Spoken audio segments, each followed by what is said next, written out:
नमस्कार मंडळी. News story टुडेच्या ओळख या सेगमेंटमध्ये पुनश्च आपले स्वागत करते. मंडळी, कर्ज म्हटलं की माणसाला एकदम मनामध्ये भीतीचा गोळाच येतो.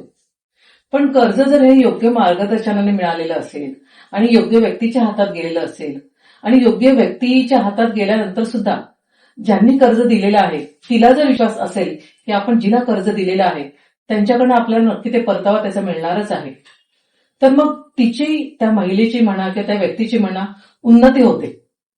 तिची इतकी चांगली उन्नती होते की तिला आपण कर्ज घेतलेलं आहे आणि ते फेडल्यानंतर सुद्धा ज्यांनी कर्ज दिलेलं आहे त्या व्यक्तीबद्दल इतका आदर असतो की त्यांच्यामुळे आज त्या उभे राहिलेले असतात.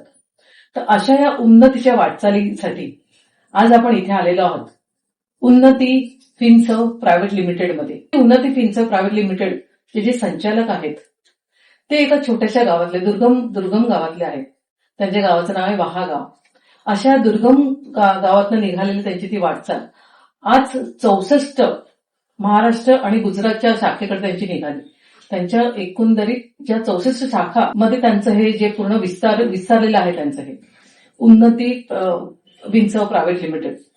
पण मंडळी, आज त्यांची वाटचाल कशी झाली, आज त्या या वाटचालीमध्ये त्यांचा सहभाग म्हणजे त्यांच्या पत्नीचा सहभाग, त्यांच्या सगळ्या फॅमिलीचा सहभाग कसा त्यांना मिळाला आणि अर्थात आज हे करताना सुद्धा त्यांनी जी सामाजिक बांधिलकी जपलेली आहे त्या सगळ्याबद्दल आज आपण बोलूयाच. पण त्याही पेक्षा सुद्धा फिनसर्व प्रायव्हेट लिमिटेड ही जी कंपनी आहे, ही जी त्यांची फायनान्स कंपनी आहे, त्यांनी सामाजिक बांधिलकी जपतच महिलांना त्यांच्या उन्नतीच्या मार्गाकडे कसं नेलेलं आहे हे आज आपण त्यांच्याकडून ऐकून घेऊया. तर मंडळी, सर्वप्रथम आपण त्यांची ओळख करून घेऊया. उन्नती फिनसर्व प्रायव्हेट लिमिटेडचे अध्यक्ष श्रीयुत हनुमंत रांजणे. नमस्कार रांजणे सर. नमस्कार. आणि त्यांच्या बरोबर त्यांच्या पत्नी श्रीमती सोनाली रांजणे. नमस्ते सोनाली. न्यूज स्टोरी टुडेच्या या ओळख या सेगमेंटमध्ये आपल्या दोघांचं सहर्ष मी स्वागत करते. तर रांजणे साहेब, तुमची ही फिनसर्व प्रायव्हेट लिमिटेड कंपनी ही खरं बघायला गेलं तर अगदी म्हणजे आज उन्नतीच्या मार्गाकडे वाटचाल करते आहे. त्याच्या जागोजागी शाखा आहेत, 64 शाखा त्याच्या आहेत. अगदी महाराष्ट्र गुजरातपर्यंत या सगळ्या शाखा तुमच्या विस्तारलेल्या आहेत. तर मला हे सांगायला की तुमचं फिनसर्व प्रायव्हेट लिमिटेड म्हणजे नक्की काय? उन्नती Finserv private limited he company reserve bank of India मान्यताप्राप्त नॉन बँकिंग फायनान्स कंपनी आहे. अच्छा. ह्याला रिझर्व्ह बँकचा परवाना प्राप्त ही कंपनी आहे. आणि उन्नती हे नाव उन्नती झालं. फिनसर्व म्हणजे फायनान्शियल सर्व्हिसेस, म्हणजे फिन म्हणजे फायनान्शियल, सर्व म्हणजे सर्व्हिसेस, याने तो फिनसर्व हा शब्द झालेला आहे. आणि आम्ही जास्त करून महिलांमध्ये काम करत असल्यामुळे व समाजाची प्रगती करत असतो, त्यामुळे आम्ही ते उन्नती नाव हे कंपनीला दिलेलं आहे. तर उन्नती Finserv private limited he reserve bank of India मान्यताप्राप्त नॉन बँकिंग फायनान्स कंपनी आहे. ओके. हा, म्हणजे फिनसर्व म्हणजे फायनान्स आणि सर्व म्हणजे सर्व्हिसेस. वा, किती छान नाव तुम्ही हे योजले, खरोखर सुंदर नाव. तर मला विचारायचं की तुम्ही, मला असं वाटतं की दुर्गम भागातले म्हणजे दुर्गम दापोवडी वहागावच्या इकडचे, मग तुमचं सगळं शिक्षण तिकडे झालं का कसं? माझं मूळ गाव वहागाव, आई वडिलांचं. पण पहिल्यापासून माझा जन्मच माझा मुंबईमध्ये झालाय. लालबाग परिसर गिरण गावात माझं बालपण गेलं. तिथे शाळा कॉलेज माझी लालबाग परळमध्येच पूर्ण झाली. तर गावाकडे आम्ही फक्त उन्हाळ्यात जायचो, पण गावाकडे सतत जायचो. यात्रा असो, दसरा असो किंवा उन्हाळी सुट्टी असो, तिथे आम्ही सातारा जिल्ह्यातील जावली तालुक्यात वहागाव हे गाव आहे, त्या गावचा मी प्रॉपर आहे. अच्छा. परंतु माझं सर्व शिक्षण, शाळा कॉलेज सर्व मुंबईला झालं. पण गावी सतत जाणे नसल्यामुळे गावच्या लोकांशी माझी कनेक्टिव्हिटी सतत आहे. पहिल्यापासूनच आहे आणि आता पण आहे. पण तुम्हाला हे जे फिनसर्व प्रायव्हेट लिमिटेड ही जी कंपनी तुम्ही स्थापन केली, तर मग त्याचा तुमचा म्हणजे संबंध कसा गावचा आणि हे कसं तुम्हाला वाटलं की हे फिनसर्व प्रायव्हेट लिमिटेड कंपनी चालू करावी? काय, कारण कुठलीही कंपनी ज्याला चालू करतो त्याला त्याचा काहीतरी अनुभव लागतो. मग हे सगळं कसं काय, म्हणजे तुमच्याकडे घरामध्येच काही त्याचे बाळकडू मिळाले का तुम्हाला? आम्ही मुंबईला आमच्या आईवडील लालबाग येथे राहायचे, करी रोड स्टेशनच्या बाजूला. तिथे आई पण आमच्या मेसचा व्यवसाय करायची आणि वडील जुने सामान खरेदी विक्रीचा व्यवसाय करायचे.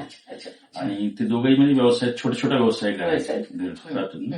आणि त्याबरोबर आमचे वहागाव जे आहे त्या गावची काही मंडळी आमच्या लालबाग पासून लोअर परळ विभागात आमचा गावचा गाळा होता. गाळा म्हणजे काय की गावात ज्यांची सोय नाही राहायची मुंबईमध्ये, अच्छा अशी काही मंडळी 25-30 मंडळी येऊन मुंबईला राहायची. हम्म. 25-30 जणांमध्ये ती रूम असायची एकच, हम्म. कारण प्रत्येकाला रूम घेणं शक्य हा, नसायचं. हा. त्यामुळे ती रूम असायची आणि त्या रूमवर ते आपल्या आपल्या गरजा भागाव्यात अच्छा म्हणून एक फंड चालवायची. फंड म्हणजे काय की एखाद्याला कर्ज लागलं तर त्या माणसाला आपल्या बाहेर जावं लागू नये, बँकेकडे पतपेढीकडे, आपल्याच लोकांनी आपल्या लोकांच्या गरजा पूर्ण करायचा, अच्छा ह्याला फंड म्हणतात. तर प्रत्येकी 100-200 रुपये करून ते महिन्याला फंड काढायचे. हा, सर्वांनी मिळून 30-40 लोकांनी फंड पैसे काढायचे हम्म. आणि एखाद्या गरजवंताला ते कर्ज रूपाने हम्म. द्यायचे. अच्छा तर असे व्यवहार त्या आमचा जो गाळा होता, गावचा गाळा म्हणजे ज्या लोकांची सोय नाही अशा ठिकाणची एक सेपरेट व्यवस्था रूम मध्ये त्यांची. तर त्या ठिकाणी मी लहानपणापासूनच जायचो हम्म. हम्म. आणि ते करत असताना मी त्यांच्याबरोबर राहून, त्यातल्या मोठ्या लोकांबरोबर माहिती राहून मी माहिती घेतली की पैसे कसे गोळा कसे गोळा होतात, करायचे. त्यानंतर ते कर्ज कसं दिलं जातं, त्याला बरोबर. व्याज आकारणी कशी केली जाते. बरोबर आहे, बरोबर. त्यामुळे मला जवळजवळ वयाच्या 17-18 वर्षापासूनच मला हे पूर्ण सिस्टीम समजली की लोकांकडून पैसे घेऊन हम्म. ते कर्ज कसं वाटलं जातं, त्यासाठी काय काय काय अटी असतात, काय असतं, काय घ्यावं. बरोबर. तर तो माझा पाया तिथे हे झाला, पक्का आहे. पक्का झाला. हम्म. त्यामुळे आम्ही जरी मोठे झालो तरी गावचा जो गाळा होता, हम्म. गावची जी मंडळी होती त्यावेळी फंड चालवायची, हम्म. त्यांचं फार मोठं, वाघावचं फार मोठं श्रेय आहे. आहे. अच्छा कारण अच्छा. तोच फंड नसता हो, तर हो. मला ही कर्ज देवाणघेवाण कशी करायची ते माहिती झालं. त्याची माहिती मला मिळाली नसती. म्हणजे बरं. म्हणून मी ते गावचं थोडं श्रेय माझ्या याच्या यशात. अगदी नक्कीच नक्कीच. कारण शेवटी गावची पाळमुळं ही इथे आहेत, हा, त्याच्यामुळे या त्यामुळे मी गोष्टीचा तुम्हाला शिकत गेलो बरोबर आणि बरोबर त्याचाच फायदा पुढे मला मग नोकरी मिळताना झाला. बरोबर. मी बँकेत 1991 साली मी महर्षी दयानंद कॉलेजमधून ग्रॅज्युएट झालो B.Com. अच्छा. त्यानंतर लगेचच आमच्या साताऱ्याकडच्या लोकांच्या कोऑपरेटिव्ह बँका बऱ्याच आहेत. हम्म. हम्म. तिथेच आमच्या सगळ्या गावाकडची जी मुलं येतात हम्म. त्यांना रोजगार देण्याचं काम ह्या बँका करतात. मग त्यातूनच माझी एका श्रमिक सहकारी बँक म्हणून त्यावेळीची होती, तिथे 1992 साली माझी नेमणूक लिपिक म्हणून झाली. आणि त्या लिपिकच्या इंटरव्ह्यूमध्ये पण मला हे कर्ज देवाणघेवाणचे व्यवहार चांगले माहिती असल्यामुळे हम्म. बँकेने पण मॅनेजमेंटने मला कर्ज विभागातच रुजू केलं. हम्म. आणि तिथून मला बरंच कर्ज, परत मोठी कर्ज कशी द्यायची, हम्म. अजून मला मोठा एक्सपिरियन्स येईल गेला. अच्छा अच्छा. हा, आणि त्यातूनच मला कळलं की काय करायला पाहिजे. आपण कर्ज घेतो म्हणजे बँकेत मी मग 16 वर्ष जवळजवळ हा जॉब अच्छा. केला. म्हणजे शिक्षणा अगोदर ही माहिती झाली आणि त्याच्यानंतर त्यामुळे- तुम्ही हा. सर्व्हिसला. मला वाटतं तुम्ही कॉस्मॉस बँकेमध्ये काही नाही, त्या बँकेचं श्रमिक सहकारी बँक होती. अच्छा त्यानंतर तिचं नाव साहेबराव देशमुख कोऑपरेटिव्हचे आमचे फाउंडर होते, अच्छा. ते झाले. हा, हा. आणि आताच 2 वर्षापूर्वी ती बँक कॉस्मॉसमध्ये रुजू झाली. म्हणजे मुळात या सगळ्या गोष्टींचा तुम्हाला अनुभवाचा पण फायदा तुम्हाला तर हे त्या मिळाला. बँकेचा मला फार मोठा अनुभव मिळाला की हम्म. लिपिक पदापासून व्यवस्थापक पदापर्यंत मला वेगवेगळ्या स्टेजला मला काम करण्याची वा. संधी मिळाली. संधी ते लोक मिळाली. जे देतील ते जबाबदारी मी समर्थपणे, बरोबर मला पोस्ट असो नाही तर नसो, मी ती जबाबदारी समर्थपणे निभवत. सांभाळत गेलो. बरोबर बरोबर. आणि त्याचाच परिणाम मला व्यवसायात उभा राहण्यासाठी बेसिक माझा तिथे पाया माझा पाया मजबूत मजबूत झाला. गावचा जो मंडळी होती त्यांनी तर केला होता, हम्म. त्याच्या पुढे जाऊन बँकेने अजून मला समृद्ध केलं. समृद्ध केलं. अगदी बरोबर. म्हणजे एक तर शिक्षणाच्या अगोदरच तुम्हाला या गोष्टींची माहिती होती, त्याच्यानंतर तुम्ही बँकेत सर्व्हिसला लागले, मग त्याचा अनुभव तुमचा पूर्ण तो सगळा अनुभव मिळाला. मग त्याच्यानंतर तुम्ही हा निर्णय कधी घेतला की हे फिन्सो हा. प्रायव्हेट लिमिटेड उभं आणि करायचं? नंतर मी 2008 साली हम्म. मी हा निर्णय घेतला की आमच्या बँकेत कस्टमर गुजराती, मारवाडी, इतर जातीचे त्यांची व्यवसाय असायचे. अच्छा. आणि मला पहिल्यापासून असं वाटतं की व्यवसाय काहीतरी केला करा. पाहिजे होता. आम्ही लालबागला होतो तेव्हा माझं 1993 लग्न झालं. त्यानंतर आम्ही तिथे पण आम्ही छोटे मोठे व्यवसाय आम्ही दोघं मिळून करायचो.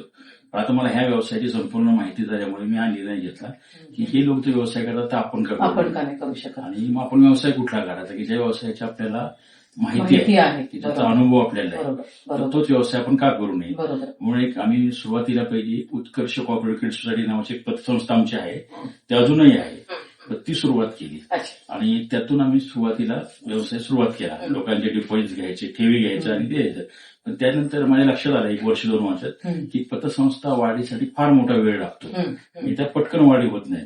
आणि त्यांचं स्वरूप एक सहकारी असतं, म्हणजे नो प्रॉफिट नो लॉस बेसवर त्या संस्था चालतात. बरोबर बरोबर. मग आणि आम्हाला तर पुढे जायचं होतं. हो आणि हो. ती संस्था मोठी करताना फार मोठ्या अडचणी आल्या असतात. हम्म. मग मी बोललो ही बाकीचे लोक जे करतात हम्म. ते कसं करतात, हम्म. हे जे आपल्याकडे येतात लोक, तेव्हा आम्ही नेटवर गुगलवर अभ्यास केला. हम्म. तर त्यात मला कळलं की एनबीएफसी नावाची एक प्रणाली असते, नॉन बँकिंग फायनान्स कंपनी. अच्छा अच्छा. हा, हा. ही एक प्रणाली असते. तर ती जर तुम्ही चालवली तर ती तुमची खाजगी असते. हम्म. तर मालक तुमचे खाजगी असतात. हम्म. व त्यातून तुम्हाला पगार पण मिळतात, हम्म. आपल्याला उत्पन्न पण मिळतं बरोबर. व त्या ग्रोथला फार मोठा वाव आहे. म्हणजे वाव. भविष्यात तुम्ही फार मोठ्या स्टेजला बरोबर. ते जाऊ. पतसंस्थेला मर्यादा आहेत, बरोबर. की ती एका विशिष्ट स्टेजचे जाऊ शकत नाही, इतर राज्यात काम करू शकत नाही, बरोबर. सर्वांवर त्यात बंधनं असतात. बरोबर. बरोबर. त्यामुळे आम्ही ठरवलं की आपल्याला जर पुढे जायचं असेल तर ही यंत्रणा आपल्याला यांच्याशी आपल्याला जायला लागेल. हम्म. आणि त्याच्या बँकेत लागण्यापूर्वी मला ह्यातलं काही माहिती नव्हतं. हम्म. हम्म. म्हणजे म्हणजे खरं तर म्हणजे हा. पतपेढीच्या नंतर ही एनबीएफसी ज्याला तुम्ही हा. घेतली हम्म. हा एक मोठा निर्णय, धाडसी निर्णय हा. खरं बघायला गेलं तर तर. ते काही आमचे मित्र होते, त्यांची पण होती, एक दोनच महाराष्ट्रात होते, त्यांचा मी थोडा अभ्यास केला की यांनी काय केलं, त्यांनी पण आम्हाला सल्ले दिले. हम्म. आणि त्या प्रकारे मग आम्ही एनबीएफसीच्या, आता आमची पतसंस्था अजून पण आहे सानपाडा नवी मुंबई इथे, व गावी साताऱ्याला आमच्या इथे करड म्हणून गाव आहे, तिथे आमच्या 2 शाखा आहेत. अच्छा. व त्यातून ती पण संस्था आमच्या 2 शाखा असून 50 कोटी डिपॉझिट तिथे पण ओ. आहे. तिथे पण आम्ही सानपाडा नवी मुंबईमध्ये आम्ही 2001 साली राहायला आलो. हम्म. हम्म. तिथपासून आम्ही आज 25 वर्ष झाली सानपाडा नवी मुंबईमध्ये राहतो. हम्म. हम्म. तिथे आमची पतसंस्था आहे, त्यामुळे तिथल्या लोकांचा विश्वास आमच्यावर विश्वास. प्राप्त आहे. त्यामुळे आज एक 2008-9 मी जेव्हा बँकेतून एक्झिट केली त्यावेळी पहिली पतसंस्था सुरू केली होती. हम्म. व त्यानंतर आज 2026 साली 17 वर्ष झाली हम्म. ती पतसंस्थेत आज 50 कोटी डिपॉझिट आहे. वा. म्हणजे आणि ते पण आपल्या सर्वसामान्य लोकांच्या ठेवी आहेत. हम्म. हम्म. तर ती पण संस्था चालली आहे. आणि तिथे पुढे जास्त आम्हाला फार मोठे स्टेज घ्यायची होती, ती जायला वेळ लागेल म्हणून आपण ही स्टेज झेप एक तुम्ही घेतली एक पतसंस्थेच्या. वेगळा मार्ग निवडला. बरोबर. पतसंस्था चालू आहेच अजून सुद्धा. बरोबर. बरोबर. त्याबरोबर ती पुढे जायचं असेल तर आपल्याला प्रायव्हेट फायनान्स कंपनी पाहिजे. पण हे खरं खूप धाडसी पाऊल होतं. पण ज्याला तुम्ही हे एनबीएफसी कंपनी विकत घ्यायचं ठरवलं, कारण बघायला गेलं तर खरं ही एनबीएफसी याच्यामध्ये क्षेत्रामध्ये जास्त करून गुजराती किंवा मराठी लोक खूप कमी आहेत त्या क्षेत्रामध्ये. पण हे धाडसी पाऊल ज्याला तुम्ही टाकायचा विचार केला, त्यामुळे काय म्हणजे मनामध्ये चलबिचल किंवा इतकं धाडसाने करताना कुठेतरी असा निर्णय घेताना काही वाटलं नाही का? काय तुमची मनस्थिती कशी होती त्याला? काय म्हणजे नक्की काय सांगाल? नाही, मी एकदा ते घ्यायचा नक्की केला. मग ह्या लोकांशी बोललो, फॅमिली. हम्म. हिचे वडील होते अच्छा. सदाशिव गोळे म्हणून त्यांचं अच्छा. नाव. हा. त्यांनी पण मला बराच सपोर्ट केला. आणि तेव्हापासून मला जॉब सोडताना पण हिने सांगितलं की सोडा, तुमच्यात ते टॅलेंट आहे, हा. आपण जॉब सोडून आपण एवढा व्यवसाय बरोबर. करू शकतो. त्यामुळे ह्या लोकांनी मला गॅरंटी दिली, काय झालं वर्षभर काय फेल झालं तरी आम्ही तुम्हाला सपोर्ट करू. म्हणजे बरोबर. ह्या घरच्या लोकांनी असं मला हे केलं नाही की तुम्ही जॉब का सोडताय किंवा काय. तुमचं मनोबल वाढवलं त्यांनी. माझं मनोबल वाढवलं. अगदी, अगदी, तुमच्यात ते अगदी. टॅलेंट आहे, आपण खरं, खरं, तुमच्या खरं. पगार इतकं तरी उत्पन्न दरमहा व्यवसायातून मिळू शकेल आपल्याला. बरोबर. बरोबर. माझ्या वडिलांनी सपोर्ट केला, ह्यांनी सपोर्ट केला, त्यामुळे मी जॉब सोडला. हा. त्यानंतर मी त्यांना सांगितलं की अशी यंत्रणा, ह्यांना पण कोणाला माहिती नव्हतं की अशी यंत्रणा असते. अशी यंत्रणा. मी यांना सांगत गेलो, घरी आम्ही दोघंच हे सगळं करत असल्यामुळे परत सांगत गेलो की असं असतं, आपण देऊया का वगैरे. ह्या लोकांनी पण सांगितलं की, आणि नवीन जर काढायची म्हटली असती तर तिला आरबीआयची बरेच, रिझर्व्ह बँक ऑफ इंडियाचे बरेच निकष आहेत, आणि मग ती आपण फुलफिल नसतो करू शकतो, कारण एवढे आपले पैसे नव्हते, फंड्स नव्हते, आणि आपल्याला त्यातलं माहिती पण नव्हतं. मग दुसरा मार्ग होता की ज्या लोकांची एनबीएफसी आहे ऑलरेडी, ज्यांच्या आहेत आणि ती त्यांना पुढे भविष्यात रस नाही चालवण्यात, चालवणं. आणि त्यांच्यात समजा रस नाही, त्यांना ती विकायची आहे, समजा की त्यांना नको आहे आता, बरोबर. त्यांना बरोबर. बस झालं, अशी यंत्रणा शोधणे. मग मी आमचे चार्टर्ड अकाउंटंट आहेत जगेश चव्हाणे म्हणून, त्यांना मी सांगितलं की आपण असं काहीतरी करूया. मग त्यांनी पण ते नेटवर वगैरे आम्ही सर्वांनी प्रयत्न करून गुगलवरती होती एक मध्यस्थामार्फत आम्ही ती कंपनी, अहमदनगर बेस होती, अहिल्यानगर, आताचा जिल्हा. अच्छा. अच्छा. अहिल्यानगरमध्ये ही कंपनी होती, टेम्परेट फायनान्स प्रायव्हेट लिमिटेड म्हणून. अच्छा. अच्छा. हा. ती सर्व गुजराती मारवाडी लोकांचा ग्रुप होता अहिल्यानगरचा, आणि त्यांच्यात इंटरनल काय असेल पण ती कंपनी सेल करायची होती. आणि मग ते आम्हाला अप्रोच झालं, आम्ही त्यांना अप्रोच झालो, व त्या माध्यमातून मग आम्ही काही त्यांचे शेअर्स विकत घेऊन, कंपनी विकत घेणे म्हणजे त्यांना जे शेअर कॅपिटल असतं ते त्यांचे शेअर्स होते 25 लाखाचे, 25 लाखाचे शेअर्स आम्ही हिच्या आणि माझ्या नावावर करून आम्ही त्यांना ते पेमेंट करून ती कंपनी आम्ही 2009च्या डिसेंबरला ती घेतली. आणि टेम्परेट फायनान्स झाल्यानंतर आम्ही त्याचं नाव श्री ओम क्रेडिट कंपनी केलं. आणि त्यानुसार आम्ही 2 ते 3 वर्ष पहिली त्या नावाने चालवली. तर त्या कंपनीत आम्ही पहिले पुरुषांना कर्ज द्यायचो 5 ते 10 हजार रुपये. एक नेरुळला आपली ब्रांच होती, आणि त्यातून आम्हाला रिस्पॉन्स जरा व्यवस्थित आला. आम्ही छोटी कर्ज द्यायचो, त्यामुळे पुरुष ते पैसे पटकन उजळायचे, काय हे करायचं नाही, म्हणजे जा काय करायचं ते करा, ते करताना देत नाही. आणि मग 5 आणि 4 हजारासाठी आपण जर कोर्टात जाणे वगैरे ते चुकीचं व्हायला लागलं, खर्च तेवढा आहे, खर्चिक बाब होती, कारण एवढ्या रकमेसाठी परत वकिलाची फी एवढी ना. त्यामुळे मग आम्ही परत निर्णय घेतला, परत बघितलं ह्या कंपन्या आणि काय करतात.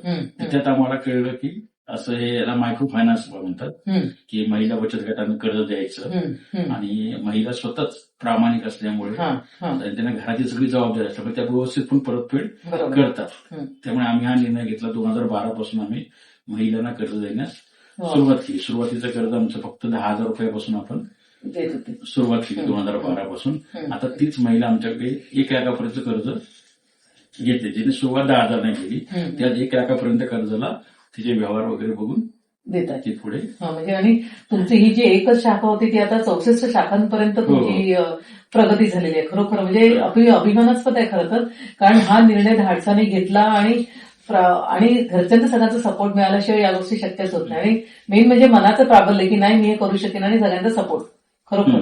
आणि या गोष्टी करताना सुद्धा अर्थात आज मॅडम त्या संचालिका आहेत उन्नती फिन्सो प्रायव्हेट लिमिटेडच्या, तर तुम्हाला आज या पदापर्यंत पोहोचला, कारण मला असं वाटतं तुमच्याकडे याचा अनुभव नव्हता. आज सर हे जे सगळ्या गोष्टी करतायत त्याच्याने तुम्हाला हा अनुभव मिळत गेला. तुमचं काय बॅकग्राऊंड किंवा तुम्हाला कसं वाटलं की या क्षेत्रामध्ये आपण येऊ शकू आणि यांच्यासोबत काम करू शकू, काय वाटतंय तुम्हाला? माझं शिक्षण 10वीपर्यंत झालं होतं आणि त्याच्यानंतर मला शिकायची खूप इच्छा होती. मी मुंबईत येऊन माझं ग्रॅज्युएशन कम्प्लीट केलं आणि साहेबांचा सपोर्ट असल्यामुळे सगळं शक्य झालं. कारण ते हुशार होते, त्याच्यामुळेच मला असं वाटलं की आपण उद्या पण काही पण करू शकतो. असं व्यवसाय, छोटा व्यवसाय असेल तर तो मोठ्यामध्ये पण रूपांतर होऊ शकतं. कारण कष्ट आणि मेहनतीच्या जीवावरती दीर्घकाळ टिकतं यश असं. त्याच्यामुळे सर्व गोष्टी सुलभ होत गेल्या. आणि लोकांचा विश्वास, एक मेन म्हणजे एकदा विश्वास संपादन केल्यानंतर नक्कीच आपण कुठल्याही गोष्टी पुढे जाऊ शकतो, कुठल्याही गोष्टींमध्ये. ती शाळेत टॉपर होती, म्हणजे 10वीला वगैरे चांगले मार्क्स होते. अरे वा, आमचं अरे वा. लग्न फार लवकर झालं. ती 19 वर्षाची असेल, मी 22 वर्षाचा असेल. फार लवकर लग्न झालं आमचं. मग तिची इच्छा राहिली होती शिकायची आणि मुली ही हुशार आहे, तर मग हिला आम्ही मुंबईला आणून तिला ग्रॅज्युएशन पर्यंत मी हे केलं. 10वी नंतर ती पूर्ण ग्रॅज्युएशन तिला पूर्ण. नक्कीच तुमच्या त्या म्हणजे हुशारीचा फायदा या तुमच्यासोबत आज राहिल्यामुळे आज संचालक पदापर्यंत आपण पोहोचला. आणि यांची साथ असल्याशिवाय या इतकी मजल मारणं टोटल इम्पॉसिबल आहे. तर मला मॅडम तुम्हाला असं विचारायचं की आज तुम्ही पण वहागावच्या आहेत आणि वहागावच्या तरुणांना तुम्ही इथे रोजगार दिलेला आहे. आज तुमची जी सातारा जिल्ह्यातील वहागाव लोकांना, बऱ्याच लोकांना, आता आपल्याकडे 500 स्टाफ आहे, त्यापैकी 200 स्टाफ आमचा त्या विभागातून आहे. त्या विभागातला आहे. म्हणजे त्या तुमच्या वहागावच्या लोकांना आज इकडे तुम्ही सगळ्यांना सर्व्हिस दिलेली आहे, त्यांना रोजगार मिळालेला आहे. जावळी तालुक्यात सातारा जिल्ह्यातील. तर मग तुमचं आता जसं सर म्हणाले की तुम्ही महिलांना कर्ज देणं चालू केलेलं आहे, तर तुम्हाला काय वाटतं की आज कशा पद्धतीने तुमचं हे काम चालतं? महिलांना कर्ज देणं म्हणजे तुम्ही ग्रुपने देता का सिंगल, कसं तुमचं सुरू झालं हे काम?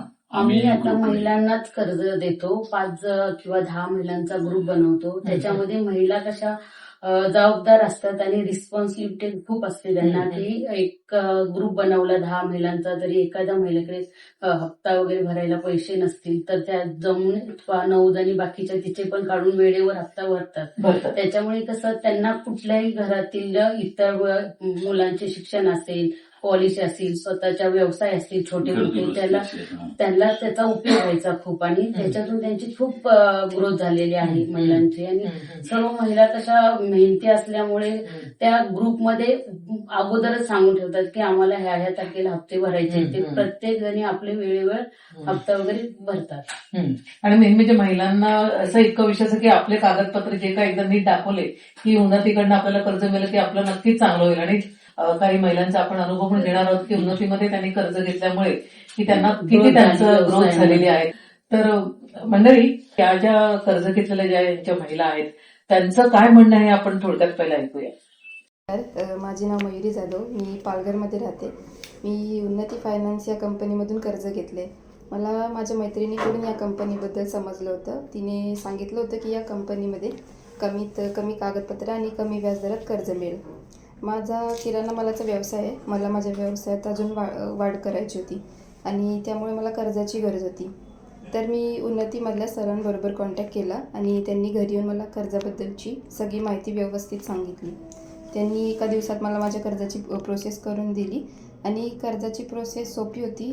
त्याच्यामुळे मला 2 दिवसात माझ्या खात्यात कर्जाचे पैसे मिळाले. मी कर्जाच्या प्रोसेससाठी त्यांच्या ऑफिसमध्ये सुद्धा गेले होते. तिथला सगळा स्टाफ सपोर्टिव्ह आहे आणि त्यांनी तिथं सुद्धा मला कर्जाबद्दलची सगळी माहिती सविस्तर सांगितली होती. आणि एवढ्या कमी वेळात कर्ज मिळाल्यामुळे मला माझ्या पडत्या काळात माझा किराणा व्यवसाय वाढवायसाठी मदत मिळाली.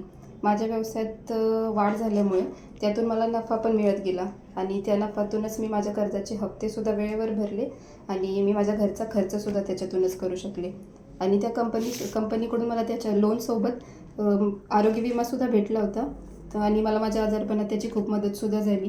आणि माझं ते कर्ज संपून आता मी पर्सनल लोनसाठी सुद्धा अप्लाय केलं आहे, कारण माझे मागच्या कर्जाचे सगळे हप्ते वेळेवर भरले गेल्यामुळे मी पर्सनल लोनसाठी सुद्धा अप्लाय करू शकले. नमस्कार, माझे नाव श्वेता संतोष जाधव. मी नायगाव येथे राहते. मी एक सर्वसामान्य गृहिणी होते आणि स्वतःचा व्यवसाय सुरू करण्याचं माझं स्वप्न होतं. आर्थिक परिस्थिती हालाकीची असल्यामुळे भांडवल उभं करण्यासाठी पैसे उभे करणे शक्य होत नव्हतं. अशातच मला माझ्या मैत्रिणीकडून उन्नती फायनान्सबद्दल माहिती मिळाली. त्यानंतर मी ऑनलाईन आणि ऑफलाईन पद्धतीत अधिक माहिती घेतली आणि वेळ न घालवता उन्नती फायनान्सच्या जवळच्या शाखेतच भेट घेतली. उन्नती फायनान्स ही काही तारण न घेता कमी कालावधीमध्ये जास्तीत जास्त कर्ज मंजूर करून देते. उन्नती फायनान्समधून कर्ज घेऊन त्या रकमेतून मी शिलाई मशीन घेतली आणि माझा स्वतःचा व्यवसाय सुरू केला. प्रचंड प्रयत्न आणि उन्नतीच्या आढळ पाठिंब्यामुळे माझा टेलरिंगचा व्यवसाय बहरला आहे. उन्नतीच्या सहयोग भावनेने आणि प्रेरणादायक मार्गदर्शनाने माझ्या प्रवासात एक उत्साहवर्धक रंग भरला. मी उन्नती फायनान्सचे आभार मानते आणि तुम्हालाही तुमचे स्वप्न पूर्ण करायचे असतील तर तुम्ही उन्नती शाखेत भेट द्या आणि आपला नवीन व्यवसाय सुरू करा. त्यांचं म्हणणं ऐकलं तर मला आता हे विचारायचं की हे त्यांना तुम्ही कर्ज देता, तर कर्जासाठी फंड जो लागतो तुम्हाला, तर तो फंड तुम्ही कसा उभा करता? आज सांगायला अभिमान वाटतो की आमच्या बरोबर आम्ही नॉन बँकिंग फायनान्स कंपनी म्हणजे आम्ही डिपॉझिट पब्लिकून घेऊ शकत नाही. म्हणजे जशी कॉप बँका पतसंस्था ह्या ज्या डिपॉझिट घेतात पब्लिककडून, तसं आरबीआयने या नॉन बँकिंग फायनान्स कंपनीला डिपॉझिट घ्यायला अलाउड अलाउड नाहीये. मग हे आपले स्वतःचे फंड्स किंवा बँकांचे फंड्स पतसंस्थांचे फंड्स तुम्ही ते घेऊन ते ग्राहकांना देता. म्हणजे फंड तुम्ही बँकेकडून कर्ज घ्यायचं आणि ते तुम्ही खाली फिरवायचं. या प्रकारे हे चालतं. आणि आमचं काम चांगलं असल्यामुळे, आमचं ट्रॅक चांगलं असल्यामुळे आम्हाला जवळजवळ भारतामधल्या 50 बँका पतसंस्था आणि फायनान्स कंपन्यांनी आमचे पार्टनर आहेत, फायनान्स पार्टनर आहेत ते. आणि ते कोणतेही तारण न घेता आमच्या विश्वासावर आमचे व्यवहार बघून एक 10 कोटीपर्यंत कर्ज आम्हाला त्या लोकांनी दिलेलं आहे प्रत्येकाने. स्टेट बँक पण आमचं भारताची सर्वात मोठी बँक असणारी स्टेट बँक ही देखील आज आमची फायनान्स पार्टनर आहे आणि त्यांच्याद्वारे तुम्हाला ते कर्ज मिळतं. म्हणजे मुळात त्यांच्यावर त्यांचा तुमच्यावर इतका विश्वास आहे की जे काही आपण यांना कर्ज देऊ ते पूर्ण फेडलं जाईल आणि ते जसं तुम्ही खाली फिरवता. ह्याच स्टेट बँकेने आमच्याकडून कोणतेही तारण न घेता दिलंय नाही. स्टेट बँकेसारख्या युको बँक आहे, धनलक्ष्मी बँक आहे, अनेक बँका, तसेच काही नामवंत महाराष्ट्रातील पतसंस्था ज्या महाराष्ट्रात मोठ्या प्रमाणात करतात त्याही आमच्या पार्टनर आहेत. आणि अशा प्रकारे ते फंड्स आम्हाला देतात, कोणतेही तारण घेत नाही. आमच्याबरोबर त्यांची पार्टनरशिप आहे, त्यांचे फंड्स आणि आमची माणसं, या दोघांचं मिलन करून आम्ही कर्ज. किती छान, किती छान. म्हणजे सगळ्या गोष्टी विश्वासावर सगळ्या डिपेंड आहे. तुम्ही तुमचा विश्वास कमावलेला आहे, तो विश्वास कमावल्यामुळे तुम्हाला त्यांच्याकडे मिळतं आणि ज्यांना तुम्ही देता त्यांचाही तुमच्यावर एवढा विश्वास आहे की आपण यांच्याकडनं कर्ज घेतल्यानंतर, आणि तुमचाही त्या ग्राहकांवरही तेवढाच विश्वास आहे की जे खरंच फेडू शकतात किंवा जे नक्की आहेत, ज्यांना खरंच गरज आहे त्यांना तुम्ही कर्ज देतात. आणि दुसरा मार्ग म्हणजे आम्ही कर्ज रोखे म्हणतात त्याच्यामध्ये, की ज्या बँका वगैरे आम्हाला 14-13% कर्ज देतात, तर आम्ही हा विचार केला की जे लोक आमच्याबरोबर सुरुवातीपासून आहेत तर त्यांना पण आपण तेवढं व्याज जर दिलं तर त्यांचा पण बेनिफिट होईल, आपल्याला पण फंड्स अवेलेबल होतील. त्यामुळे कर्ज रोखे हा प्रकार असतो. त्या कर्ज रोख्याच्या रूपाने आम्ही उन्नतीमध्ये एक 14% इंटरेस्ट देऊन त्यांचे पण फंड्स आम्ही कंपनीमध्ये घेतो. म्हणजे परत जवळच्या म्हणजे ज्यांना म्हणजे ट्रस्ट आहे, ज्यांना जास्त व्याज त्यांच्यासाठी आपण त्याला ठेवी म्हणता येत नाही, ह्याला कर्ज रोखे म्हणतात. आणि त्याला मंथली व्याज आम्ही देतो. म्हणजे बऱ्याच लोकांनी पण आम्हाला सपोर्ट केलाय. शिवाय 50 फायनान्स कंपनी आहेत त्यांनी पण आम्हाला सपोर्ट केलाय व त्यांच्या माध्यमातून जवळ दर महिना आम्ही 30 कोटीचे कर्ज मार्केटमध्ये दरमहा महिलांना वाटतो. त्याबरोबर आता आम्ही नवीन बिझनेसमध्ये पण आलेलो आहोत. गोल्ड लोन एक आम्ही सुरू केलेलं आहे. सोनेतारण कर्जाचे आमची 17 ब्रांच आहेत. मुथट फायनान्सच्या धर्तीवरच म्हणजे आम्ही त्या ब्रांच केलेल्या आहेत. तर तिथून आम्ही गोल्ड लोन करतो. परत आमचे जे ग्राहक आहेत आमच्या फायनान्सचे महिला, त्या महिला मारवाड्याकडून याच्याकडून कर्ज घेऊन 3% गोल्ड लोन ठेवून करतात. आम्ही त्या मार्केटचा अभ्यास केला की हे गोल्ड 3% बाहेर ठेवतात, तर मग आपण त्यांना कर्ज का देऊ नये कमी व्याजात. मग त्यांना पण आम्ही गोल्ड लोनची सुविधा उपलब्ध करून दिली की आपल्या ग्राहकाला, आपला ग्राहक कुठे बाहेर जाऊ नये, सोन्याकडून त्याची मारवाड्यांकडून पिळवणूक होऊ नये, त्यासाठी आपण आमच्याकडूनच आम्ही अल्प दरात त्यांना कर्ज पुरवणं. किती छान. म्हणजे सोनेदार शेवटी कर्ज. ते तुमचे ग्राहक तुमच्यापर्यंतच ते, मला अजून बाहेर कुठे त्यांनी जाऊ नये म्हणून विश्वास जो त्यांनी जपलेला आहे तुमच्याकडे, तो महत्वाचा. सोनेतारण कर्ज सुरू केलेलं आहे. एक आमच्या गुजरातमध्ये 5 ब्रांच आहेत, महाराष्ट्रात 59 ब्रांच आहेत. पुणे, जळगाव, नाशिक, धुळे, उत्तर महाराष्ट्र म्हणा किंवा इकडे कोकणात सिंधुदुर्ग, रत्नागिरी, रायगड, गुजरातकडे पालघर, बोईसर, पुणे, मुंबई, पुणे, मुंबई, नाशिक, सुवर्ण त्रिकोणात आमच्या बऱ्यापैकी ब्रांच आहेत. आणि ह्याच्यातून आपण 64 शाखेमधून जवळजवळ 500 लोकांना आपण रोजगार. वा, किती छान. म्हणजे 500 लोकांना आज रोजगार मिळाला आणि प्लस तुमच्या शाखा तशा दिवसेंदिवस वाढतायत का, तर तुमची जी विश्वासार्हता आहे ती सगळीकडे छानपैकी. जळगाव आणि धुळे जिल्ह्यामध्ये आपण लोन अगेन्स्ट प्रॉपर्टी म्हणजे लॅब हा एक प्रकार सुरू केलेला आहे. 5 ते 7 लाखापर्यंत तिथे प्रॉपर्टी तारणावर आपण ती कर्ज देतो. म्हणजे उन्नतीचा प्रवास जो स्वतः अनसिक्युअर्ड कर्जाने सुरू झाला होता, असुरक्षित, तो आता बऱ्यापैकी सिक्युअर्डच्या दृष्टीने सुरक्षित कर्जाच्या दृष्टीने वाटचाल चालली आहे. म्हणजे सुनितारण कर्ज म्हणा, ते आमचं 100 कोटीच्या वर गेलंय. लोन अगेन्स्ट प्रॉपर्टी 10 कोटीच्या वर गेलंय. आणि हे जे आमच्या चांगल्या ज्या महिला कर्जदार होत्या, ग्रुपमध्ये ज्या कर्ज घ्यायच्या त्या ज्या चांगल्या आहेत, तर त्यांच्यासाठी आपण 1 लाखापर्यंतचं कर्ज ग्रुपमध्ये न देता वैयक्तिक त्यांच्या गॅरंटीवर पण द्यायला, पर्सनल लोन द्यायला सुरुवात केली आहे. की ज्यांनी जवळजवळ 10 वर्ष आमच्यावर ग्रुपमध्ये राहिल्या आणि आता त्यांची स्टेज चांगली झाली, तर त्यांना आम्ही 1 लाखापर्यंतची कर्ज. म्हणजे त्यांनी खरं तर उन्नती हे नाव सार्थ केलेलं आहे की तुमचं कर्ज घेतलं, त्यांची जशी उन्नती झाली तसे ते आता एकट्यावर सिंगल एकट्या कर्ज घ्यायला. नुकतंच आम्ही स्टेट बँक ऑफ इंडिया बरोबर एक करार केलेला आहे. त्यांचे जे मेडिक्लेम आहेत, आता एसबीआय म्हणजे भारतातील सर्वात मोठी कंपनी, मोठी बँक, तर त्यांच्याकडून आम्ही मेडिक्लेम फॅसिलिटी पण सुरू केलेली आहे. तर ह्या मेडिक्लेम मधून एक बाहेरचं आपण बघितलं तर आमच्या आणि एसबीआयच्या मेडिक्लेम मध्ये आणि बाहेरच्या कुठल्या कंपनीच्या एसबीआयने आमच्याबरोबर टाईप केलेलं आहे, त्यात 4,000 प्रीमियमचा फायदा आहे. म्हणजे आमच्या बरोबर जर मेडिक्लेम काढली एखाद्या महिन्यात तर तिला 4,000 रुपयाचा, आमचे जे बॉरोवर आहेत त्यांच्यासाठी जी स्कीम आहे की त्या लोकांसाठी बाहेर पण आम्ही थोडाफार प्रमाणात बिझनेस सुरू केलाय. तर स्टेट बँकेने आमच्याबरोबर इन्शुरन्सचं टाईप केलंय, एक मेडिक्लेम सुरुवात केलेली आहे आणि ती स्टाफ मार्फत आम्ही आता मार्केटमध्ये ती पॉलिसी विकत आहोत. किती छान. मग त्याचं नाव काय आहे तुमचं? SBI mediclaim. SBI mediclaim. तुमच्याकडे जर घेतलं तर तेवढा फरक पडतो. आमचे ग्राहक होऊन आमच्या स्टाफने पण त्यात चांगल्या प्रकारे हे होतं. परत आम्ही ज्या महिलांना कर्ज वाटतो त्यांचा विमा पण असतो. जर कर्ज चालू असताना इन बिटवीन जर त्या महिलेचं किंवा त्याच्या पतीचं निधन झालं तर तिचं कर्ज पूर्णतः माफ केलं जातं. शिवाय हा डेथ इन्शुरन्स झाला. शिवाय दुसरा एक इन्शुरन्स आहे आमचा बजाज आणि आयसीआयसीआय बरोबर. भारतातल्या पण मोठ्या कंपन्या आहेत, आयसीआयसीआय बँक म्हणा, बजाज फायनान्स, बजाज इन्शुरन्स, त्यांच्यावर असा इन्शुरन्स आहे की हॉस्पिटल त्याला म्हणतो. म्हणजे जर त्या कर्ज काळात ती महिला जर आजारी पडली तर तिला पर डे आम्ही 3,000 रुपये, तिथे ऍडमिट झाली आजारी होऊन, तिला काहीतरी आजार झाला मोठा आणि ती हॉस्पिटलमध्ये ऍडमिट झाली तर 1 दिवस तिने हॉस्पिटलमध्ये काढला तर पर डे आम्ही तिला 3,000 रुपये देतो. असं 1 महिन्यापर्यंत ती ऍडमिट राहिली तर 90,000 रुपयेपर्यंत आम्ही तिला आयसीआयसीआय आणि बजाज कडून घेऊन आम्ही तिला देतो. सुरुवातीला आम्ही कर्ज घेताना तिचा प्रीमियम घेतो, पण तो प्रीमियम फार थोडा आहे, पण त्यातून तिला मिळणारा जो फायदा आहे तो फार मोठा आहे. कारण आज एखादी महिला, ती पण अशी अट नाही की कुठल्याही हॉस्पिटल, ती गव्हर्नमेंटच्या कोणत्याही हॉस्पिटलमध्ये गेली, कुठल्याही तिने हॉस्पिटलमध्ये जावं असं आमची अट नाही की इथेच जावं, प्रायव्हेटमध्ये जातो. आणि आमचा जो ग्राहक आहे हा म्हणजे कनिष्ठ मध्यमवर्गीय आहे, एवढा म्हणजे हे नाहीये की चांगल्या ठिकाणी जाणार आहे. आम्ही जे कर्ज देतो तिथे कोणीच त्यांना कर्ज देत नाही, अशा लोकांना आम्ही कर्ज देतो, त्यांना आम्ही उभं करतो. त्यांची परिस्थिती पण आम्ही जाणून नाही की यांच्याकडे एवढं मोठे हे नाहीये, तर आम्ही त्यांना माफक दरात हा इन्शुरन्स दिला जातो. फर्स्ट कॅश त्याला म्हणतात. आणि अनेक महिलांनी त्याचा फायदा घेतलाय. ऍडमिट झाले तर ते गव्हर्नमेंटच्या हॉस्पिटलला, गव्हर्नमेंटमध्ये पण त्यांना एवढा खर्च येत नाही. आणि तेच सर्टिफिकेट आम्हाला फक्त झेरॉक्स दिली आणि आम्ही कन्फर्म केलं की खरोखर त्या महिला तिथे ऍडमिट होती, तर तिला लगेचच 7 दिवसाच्या आमचा जो क्लेम आहे हॉस्पिटल तो पटकन आम्ही आयसीआयसीआय बजाजकडून घेऊन 4 दिवस असले तर 12,000 रुपये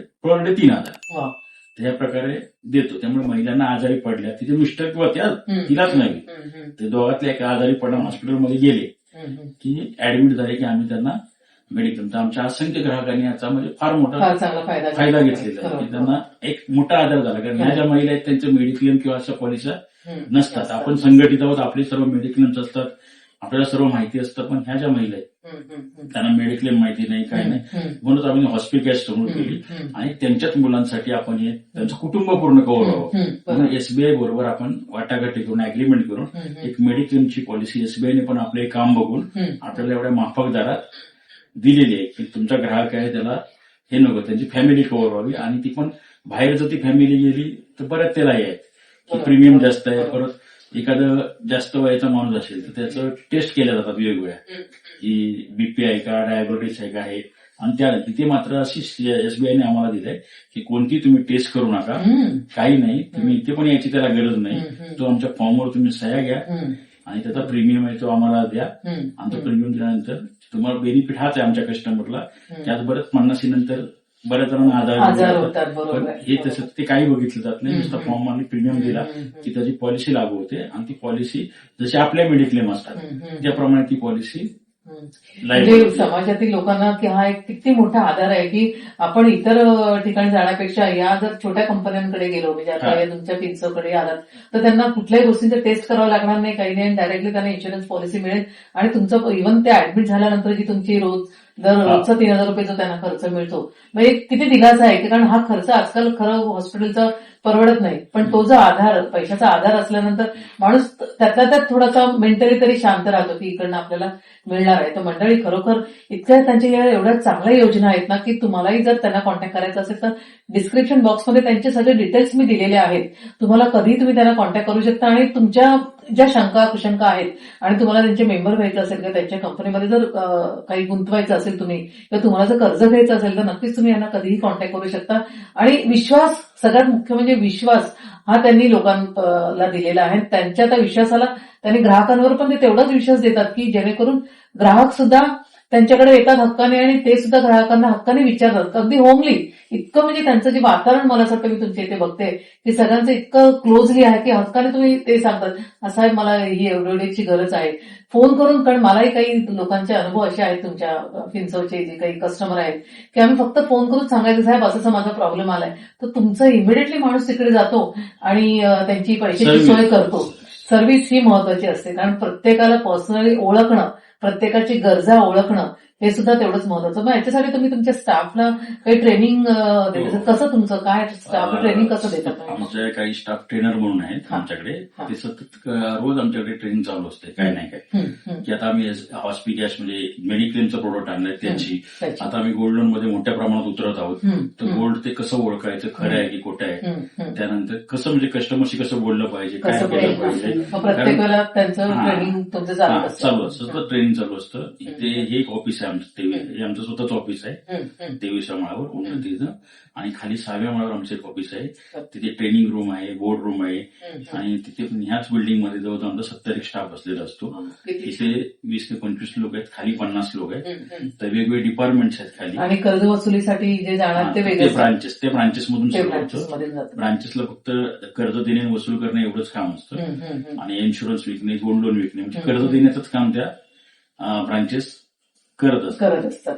म्हणजे हे लोक इथे जे बसतात ते लोक स्टाफला आपले रिक्रुटमेंट करणे, फंड आणणे, म्हणजे जो बँकांकडून आम्हाला फंड येतो तो फंड आणणे, परत जे इन्स्टॉलमेंट येतात आम्हाला, जो 1 लाख ग्राहक आहेत आमच्याकडे, 1 लाख लोकांची इन्स्टॉलमेंट येतात. मग ते त्या ज्या बँकेने आम्हाला लोन दिलंय त्यांना ते पैसे पाठवणे त्या पतसंस्थांना, हे काम इथे 20 ते 25 लोक यांची टीम करत. खरोखर म्हणजे प्रगती अगदी म्हणजे वाखाणण्यासारखी आहे.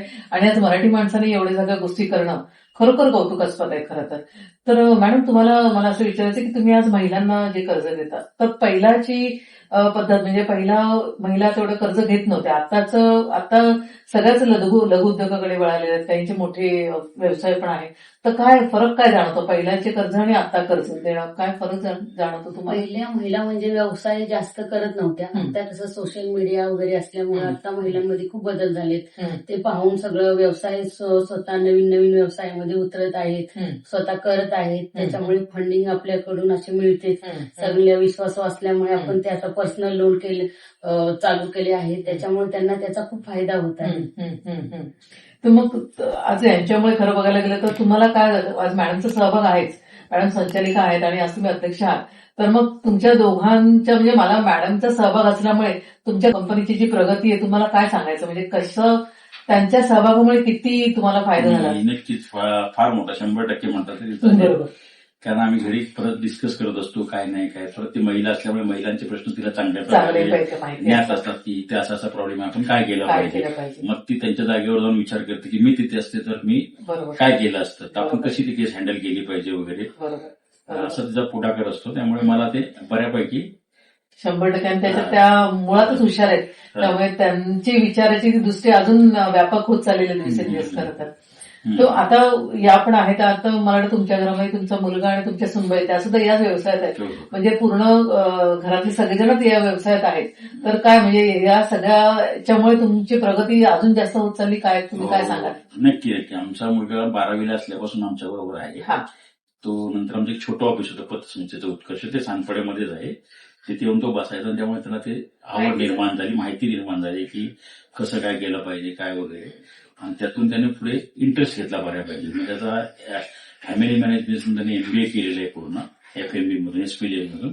आणि त्याच्या शिक्षणाचा आम्हाला फार मोठा फायदा झाला की न्यू जनरेशन असल्यामुळे टेक्नॉलॉजी आणणे, इंग्रजीवर असणारे कमांड, बँकांबरोबर कसं बोलणं, त्याच्या कॉलेजमध्ये त्याला पूर्ण ती ट्रेनिंग दिली गेली व आमचा प्रॅक्टिकल एक्सपिरियन्स या दोघांचं मिश्रण त्याला झालं. व आपल्या कंपनी असल्यामुळे त्याला प्रयोग करण्याची संधी मिळाली वेगवेगळी, काय केलं पाहिजे वगैरे. व त्याने आम्ही पाया रचला होता, पण आम्ही पाया स्ट्रॉंग केला होता. व आमचा सपोर्ट म्हणजे माझा अनुभव व त्याचं शिक्षण, आमच्या दोघांचा अनुभव व त्याचं शिक्षण याचा आम्ही म्हणजे मिलाप झाला. नमस्कार, मी Abhijit Hanumant Ranjane, managing director of Unnati Finserv private limited. उन्नतीची स्थापना माझी आई सोनाली रांजणे आणि वडील हनुमंत रांजणे यांनी केली. त्यांनी अनेक वर्षांच्या अनुभवातून कंपनीची स्ट्रॉंग फाउंडेशन तयार केले. मी 2015 पासून पूर्ण वेळ कंपनीमध्ये कार्यरत आहे. मात्र या सेक्टरबद्दलची आवड ही ज्युनियर कॉलेज पासूनच निर्माण झाली होती. कॉलेज संपल्यानंतर आई वडील मला त्यांच्यासोबत बसवून बिझनेसचे बेसिक शिकवायचे, पण त्यासोबत या क्षेत्रात ट्रस्ट ही सर्वात मोठी ऍसेट असते हे मूल्यही त्यांनी रुजवलं. तिथूनच या क्षेत्रात समज आणि आवड दोन्ही वाढत गेली. मी कंपनीमध्ये जॉईन झाल्यानंतर त्यांच्या अनुभवाला आणि माझ्या नवीन पिढीच्या शिक्षणाला एकत्र करून आम्ही कंपनीचा विस्तार अधिक वेगाने करू शकलो. आज आमची कंपनी 100% टेक ड्रिव्हन आहे. आजच्या डायनामिक आणि कॉन्स्टंटली इव्हॉल्व्हिंग जगात आम्ही आर्टिफिशियल इंटेलिजन्सचा वापर मोठ्या प्रमाणात करत आहोत. त्यामुळे आमच्या बिझनेसच्या प्रोसेसेस आणि सिस्टम्स अधिक एफिशियंट होत आहेत. ट्रेडिशनल फायनान्शियल सर्व्हिसेस कंपनीपासून आम्ही आता स्वतःला एक डिजिटल लेंडिंग एंटरप्राइज म्हणून ट्रान्सफॉर्म केले आहे. या सर्व कामाची पोचपावती म्हणून नुकत्याच पार पडलेल्या भारत फिनटेक समिट 2026 मध्ये best digital NBFC of the year हा मानाचा अवॉर्ड प्राप्त झाला.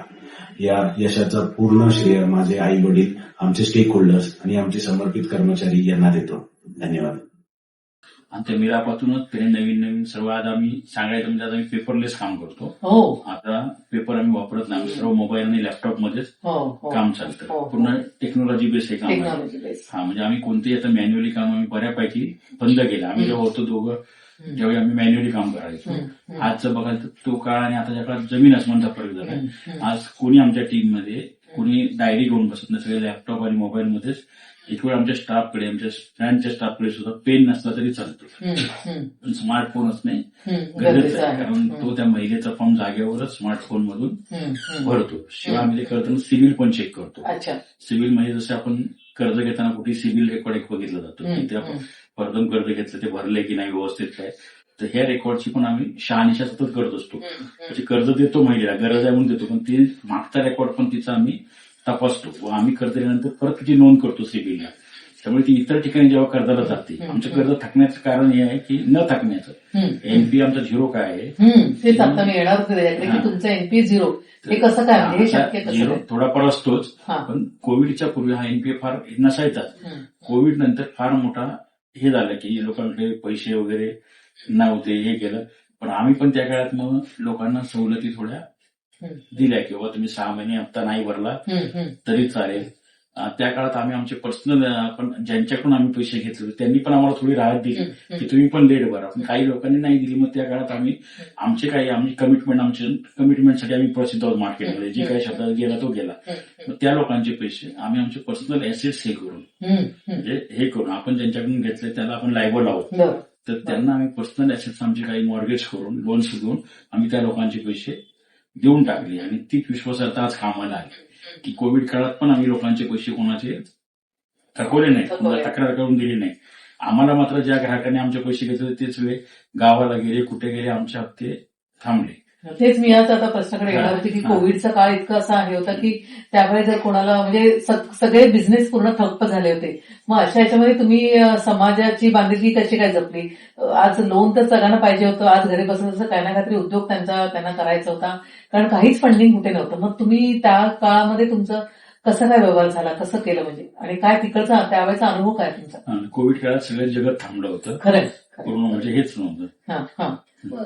परंतु आम्हाला मात्र कामच होतं भरपूर. हो. पॅन्डेमिक मध्ये कसं झालं, ज्या लोकांचं आपल्याकडे डिपॉझिट होतं त्यांना तर व्याजासहित पैसे द्यावे लागत होते ऑन द टाइम. बरोबर. आम्ही ते पूर्तता केली आणि आमचा मुलगा इकडे चिस्करला येऊन बसायचा आणि जे संस्थेचं काम होतं पतसंस्थेचे जिथून काही जे डिपॉझिटर आहेत आपल्याकडे त्यांची पूर्तता घर बसून आम्ही सेवा दिली म्हणजे बँके थ्रू. फार त्या टायमिंगचा काळ एकदम ह्याचा होता. पण त्या काळामध्ये कारण लोकांना कर्ज पाहिजे होतं आणि बिझनेस चालूही करायचा होता, पण कुठून मिळणार? मग ते जे उन्नतीकडनं त्याला जे कर्ज आणि तुम्ही त्यांच्यावर दाखवलेला विश्वास आणि त्यांनी तुमच्यावर दाखवलेला विश्वास, त्याच्यामुळे आज त्यांना म्हणजे ज्या वेळेला हक्काने पैसे पाहिजे होते ते मिळाले आणि त्याच्यामुळे आज त्यांची पण उन्नती बऱ्याच झाली. लोकांनी कोविड काळात आमच्याकडून लोन घेतली छोटी छोटी आणि त्यातून घरगुती व्यवसाय सुरू केले. ते व्यवसायातून आज त्यांचं घर चाललं. आणि जॉब गेल्यामुळे कोणाला जॉब नव्हता, पण एक छोटे छोटे व्यवसाय त्यांनी सुरू केले आणि ते व्यवसायातून त्यांना उत्पन्न मिळायला लागले. म्हणजे कोविड काळात आम्ही महिलांना एक तर 6 महिन्यात हे दिलं होतं की लेट भरले तरी त्याला आम्ही काही वसुलीला त्यांच्या घरी गेलो नाही. आणि शिवाय त्यांना असे लागले पैसे एखाद्याला तर गरज ओळखून आम्ही त्यांना कर्ज रुपये दिले आणि कर्ज रुपयांनी त्यांचे व्यवसाय आज उभे राहिले. आज एक महिला त्यांच्या मुलांचे शिक्षण जे त्यांनी 10वी 7वी 8वीला ज्या मुलांनी कर्ज घेतलं होतं आमच्याकडे 2010 वगैरे, ती मुलं आज ग्रॅज्युएट झाली आणि त्यांच्या त्या फीसाठी लागणारे पैसे दरवर्षी आम्ही त्यांना कर्ज रूपाने दिलं आणि त्यातून ती मुलं आज घडली. आज बऱ्याच महिलांची ज्यांनी आम्ही सुरुवातीला केली त्या महिलांची आज बरीच मुलं ग्रॅज्युएट होऊन आज चांगल्या मल्टीनॅशनल कंपन्यांमध्ये बँकांमध्ये सर्व्हिसला आहेत. कारण त्या महिला स्लम एरियातल्या असल्यामुळे त्यांना पैसे कुठूनच भेटायचे नाही लोन स्वरूपात. तर ते लोन स्वरूपात आम्ही दिलं. म्हणजे बाकी फॉर्मात तुम्ही बँकेत गेलं तर बरे उत्पन्नाचा दाखला आणा, त्यानंतर सगळे डॉक्युमेंट घेतले जातात. इथे पॅन कार्ड आधार कार्डच्या स्वरूपात त्याच्यावर विश्वासावर दिलं गेलं. आणि कर्ज पण एकदम 7 दिवसाच्याच आमचं देतो. आम्ही जास्त पहिलीला पेड्या मारायला लावत नाही. आम्ही स्वतः जाऊन त्यांच्या घरी जाऊन फॉर्म भरतो. सर्व आमची कर्ज देण्याची पद्धत असते. आमचा पहिला एक स्टाफ जातो, तो सर्व घरं बघतो, पेपर्स घेतो. त्यानंतर दुसरा एक स्टाफ जातो, तो पण तिसरा स्टाफ जातो. मी 2-3 जाऊन ते घरात त्यांच्या काय आहे उत्पन्न आपलं म्हणजे कर्ज परत येईल की नाही, ह्यांची कशी कॅपॅसिटी आहे. आणि काही अवैध धंदे असतात त्या लोकांना आम्ही कर्ज काही दिलं जात नाही. म्हणजे त्या महिलेची सगळी परिस्थिती बघूनच ते कर्ज म्हणून आमचे कर्ज थकत नाही. पूर्ण इथे हेड ऑफिसला फाईल हेड ऑफिस सोडून पण स्क्रुटिनी होते. आणि परत अशा गटाकडे आम्ही हे करतो, एकमेकीला बोलायला लावतो की बाबा मी कर्ज थकवलं तुम्ही भरणार ना, असं म्हणजे एक शब्दा टाईप असं हे घेतो त्यांना हे घेतो. आणि हा जो वर्ग आहे तो 40ला ह्याच्यामधला असल्यामुळे काय होतं की एकमेकांना परिचित असतात, त्यांची मुलं सगळी एकमेकाला परिचित असतात. आणि रिकव्हरीला काय त्रास झाला तर 40 त्या महिलेची बदनामी पण होते. त्यामुळे त्यावेळी ती स्वतः पैसे भरते आणि इथपर्यंत जावंच लागत नाही. कारण महिलांचं बघितलं आज आपण समाजात बघतो, पुरुष आणि महिलेमध्ये फरक केला तर महिला खरोखरच प्रामाणिक असतात. कुटुंबामध्ये त्यांची फार मोठी ही असते की माझं कुटुंब पुढे गेलं पाहिजे. कारण महिलेच्या आपण पैसे दिले तर ते योग्य मार्गाला लागतात.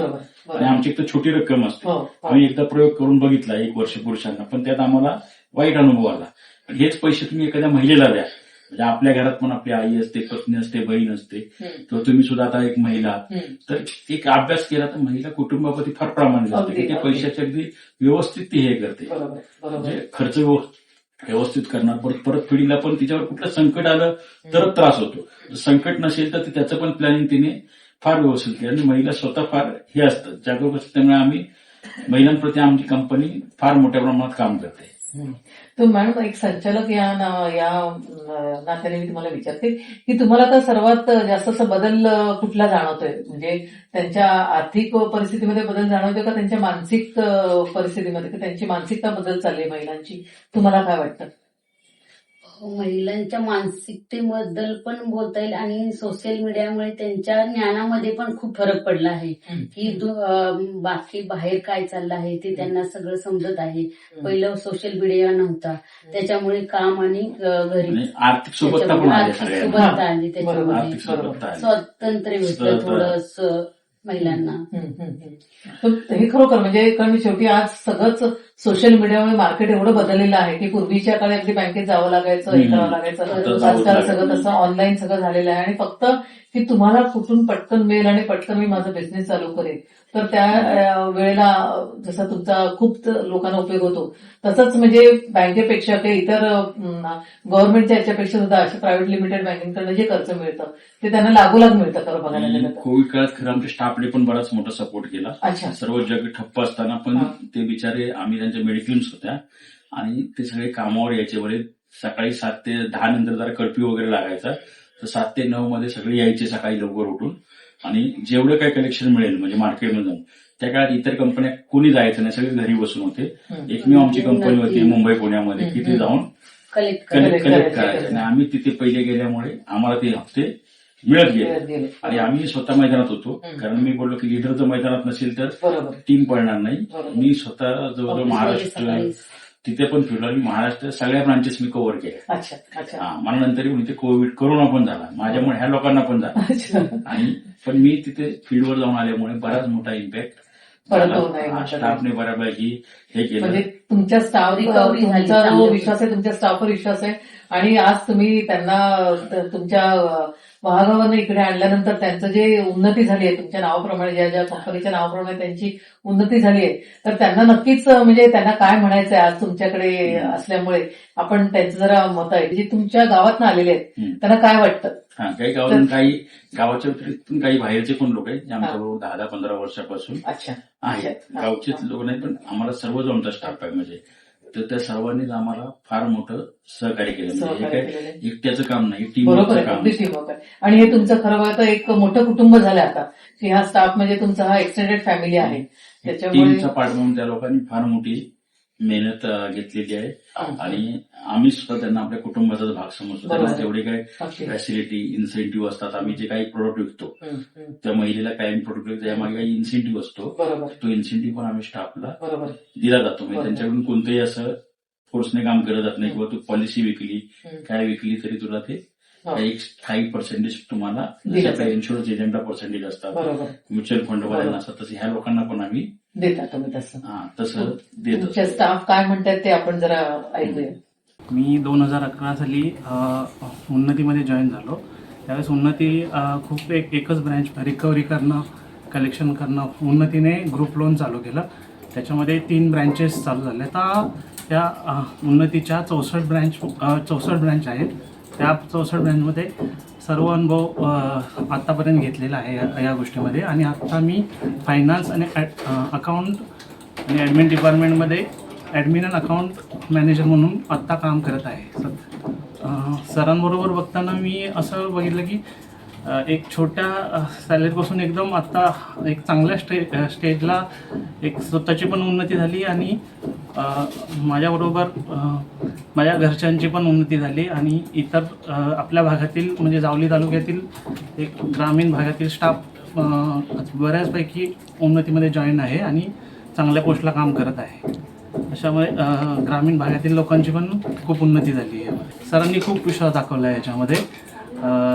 म्हणजे सुरुवातीपासून मी सरांच्या अंडरच काम करत आलेलो आहे आणि मी पण त्यांचा विश्वासाला कधी तडा जाऊन दिला नाही आहे आणि आता मी एक चांगल्या रिलेशनमध्ये त्यांच्यासोबत काम करत आहे आणि इथून पुढे करत राहील. आजच्या डेटला मी ॲज अ फायनान्स मॅनेजर म्हणून काम करत आहे गेली 10 वर्षाला. मी माझी प्रोफेशनल कारकीर्द ही 2015 पासून चालू केली आहे. ते आजतागायत आहे आणि माझी इच्छा आहे की मी इव्हन माझ्या रिटायरमेंटपर्यंतही मी याच कंपनीत राहीन आणि कंपनीसोबत माझी ही उन्नती होईल ही माझी इच्छा आहे. एक सांगायचं गेलं तर मी सुरुवातीला ॲज अ MBA फायनान्स केल्यानंतर फ्रेशर होतो. जवळजवळ मी 20 ते 25 इंटरव्ह्यूज दिले, पण मला त्या काळामध्ये ॲज अ फ्रेशर असल्यामुळे कुणीही संधी दिली नाही. म्हटलं फायनान्स लेवलवरती काम करायचं आहे, MBA केलेलं आहे तुम्ही, तुझ्याकडे एक्सपिरियन्स वगैरे नाही आहे. तर हे सगळे 25 इंटरव्ह्यूज देऊन आल्यानंतर मी सरांपर्यंत पोहोचलो. ओळख तशी तर नव्हती इंडस्ट्रीमध्ये कोणाबरोबर, पण सरांनी मला एक संधी दिली आणि त्यांच्याबरोबर राहून मी शिकलो की प्रोफेशनल लाईफमध्ये आणि पर्सनल लाईफमध्ये कसं वागायचं, कोणाशी कसं बोलायचं, आणि कामही शिकवलं. तेवढ्याच पद्धतीने मी बऱ्याच चुकाही सुरुवातीला केलेल्यात, नंतरही त्यांनी मला याला सपोर्ट केला. शिकवलं त्यांनी की कसं करायचं आहे, काम कसं करायचं आहे त्यांनी शिकवलं. आणि मग नंतर मी आजच्या डेटला या ॲज अ फायनान्स मॅनेजर म्हणून इथे कार्यरत आहे.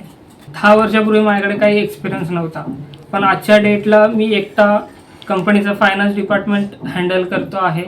सरांनी चांगला सपोर्ट दिलेला आहे, शिकवलेला आहे, त्यामुळे मी त्यांचं खरंच आभार मानतो. मी उन्नती मायक्रोफिन प्रायव्हेट लिमिटेडमध्ये 2016मध्ये एक कंपनीचं नाव होतं, त्यावेळी मी जॉईन केलं होतं. आणि जेव्हा माझ्याकडे एक्सपिरियन्स बाकी कंपन्यांचा होता आधी प्रायव्हेट लिमिटेड कंपनीचा, पण जो एक्सपिरियन्स मला या कंपनीमध्ये आला आणि जो सपोर्ट कंपनीने मला दिलेला आहे आत्ताही मला सपोर्ट मिळत आहे, तो अद्वितीय आहे.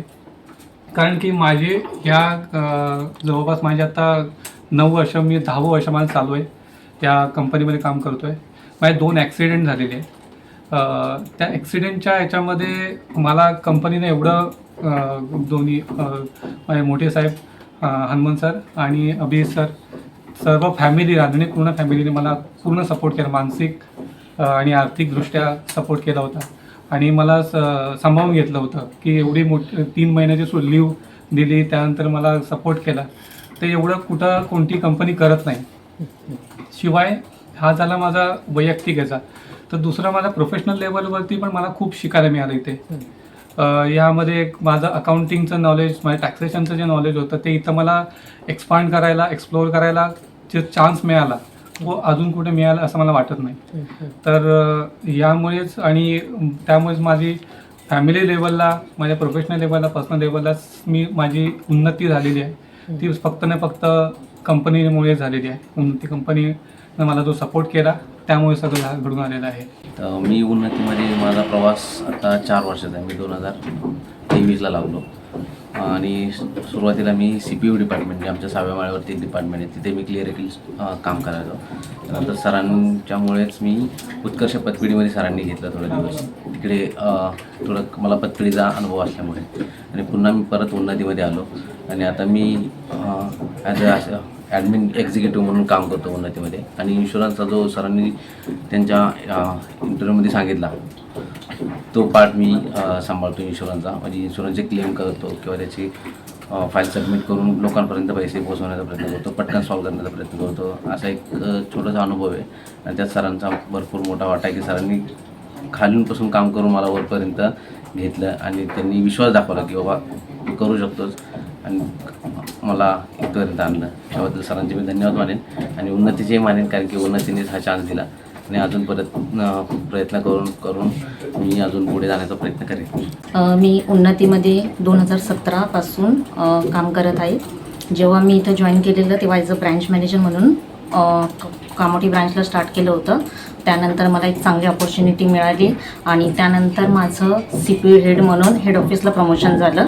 आता गेल्या 9 वर्ष तरी मला कंप्लीट झालेले. उन्नतीमुळे मी खूप चांगली माझी प्रगती केलेली की फील्डवरून मी बॅक ऑफिसला आलेले. एक स्वतःचं एक अस्तित्व पण आपल्याला निर्माण करता आलेलं आहे. माझ्यासोबतच मी माझ्या स्टाफची पण ग्रो करत आलेली.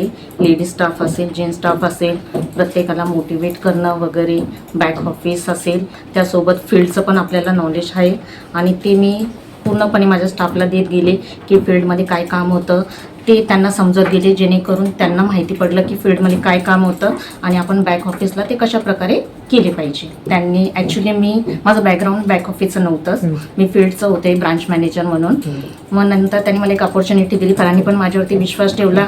मला 1 महिन्याची ट्रेनिंग दिली आणि त्या ट्रेनिंगमध्ये मी पण पूर्णपणे मनापासून काम केलं शिकले. हा नंतर सरांसमोर आले तर सरांनी मला ओके म्हणून दिलं की ठीक आहे तू करू शकतेस. थँक्यू त्यांना की त्यांनी एक चांगली ऑपॉर्च्युनिटी दिली बॅक ऑफिसला येण्याची. तर खरोखर तुमच्या स्टाफने एवढं सांगितलं म्हणजे नक्कीच आज तुम्ही एवढं चांगलं काम करताय त्याच्यामुळे तुमचा स्टाफ तुमच्या विश्वास ठेवून तुमच्या विश्वासाला अजून उन्नतीकडे नेतोय खरं बघायला गेलं तर. तर आता मला हेच विचार आहे की आता या उन्नतीचं जे विजन आहे ते पुढच्या 5-10 वर्षामध्ये विजन तुमचं काय काय तुम्हाला असं वाटतं की अजून तुम्ही कशा प्रकारे प्रगती करू शकता तुमचं विजन काय तुम्ही ठरवलंय का? आता आम्ही सध्या आमचा मिक्स आमच्या मार्केटमध्ये 600 कोटीच्या वर आमचा बिझनेस आहे आता मार्केटमध्ये आणि तो नक्कीच आम्हाला एका विशिष्ट लेवलला अजून घेऊन जायचा आहे.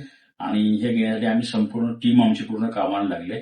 कारण काही आपण जोपर्यंत मार्केटमध्ये शेअर्स मार्केटमध्ये जात नाही तोपर्यंत कंपनीला ग्रोथ प्राप्त होत नाही. आणि त्यामुळे आमचे पुढचं पाऊल आहे की share market BSc Mumbai share मार्केटमध्ये या कंपनीचा लवकरात लवकर आम्हाला प्रवेश करून एक मोठा फंड्स आम्हाला उभे करायचे. कारण कंपनीचं ग्रोथ करायची असेल तर पब्लिकचा पैसा तुमच्याकडे शेअर्स रूपाने येणे फार गरजेचं आहे. कारण तुम्ही बँकाकडनं एक लिमिटेशन्स असतात ते किती देणार तुम्हाला सारखे आणि मग तुमची ग्रोथ तेवढीच राहणार. आता पण आमची ग्रोथ तेवढीच राहील. पण जर भविष्यात जर आम्ही मार्केटमध्ये आमच्या 1 वर्षावर जातात ते फार मोठी ती प्रोसेस असते. आपल्या मराठी लोकांना म्हणजे फार ते म्हणतात की मर्चंट बँकर अपॉइंट करावा लागतो. 6-6 महिने त्याचं ड्यू डिलिजन्स होतं की गव्हर्नमेंट पण शेअर मार्केटमध्ये परमिशन अशी देत नाही कोणालाही. कारण उद्या जो तो उठेल आणि मार्केटमध्ये जाऊन पैसे रेच करेल तर त्या कंपनीची विश्वासार्हता कंपनी स्थापन झाल्यापासून तिचं ऑडिट त्या कंपनी संचालनाला गुन्हा दाखल आहे का कुठे फायनान्शियल फ्रॉड केलेले आहेत का आमचाच नाही आमच्या नातेवाईकांची पण बॅलन्स शीट्स वगैरे आमचे जे क्लोज ब्लड रिलेशन त्यांच्या पण पर्सनल हे घेतले जातात कुठेही नाही ना. गव्हर्नमेंटचा उद्देश असतो सरकारचा की हे लोकांना आपण जर मार्केटमधून पैसे उभे करायला अलाउड केलं आणि ह्यांचं जर काही चुकीचं झालं तर आपली जनता हे करू नये. त्यामुळे गव्हर्नमेंट फार काटेकोरपणे याला वर्षभर घेते की एक एक गोष्ट निरखून घेतात. आणि उन्नतीचं विजन हेच आहे की पुढे तिला मार्केटमध्ये नेऊन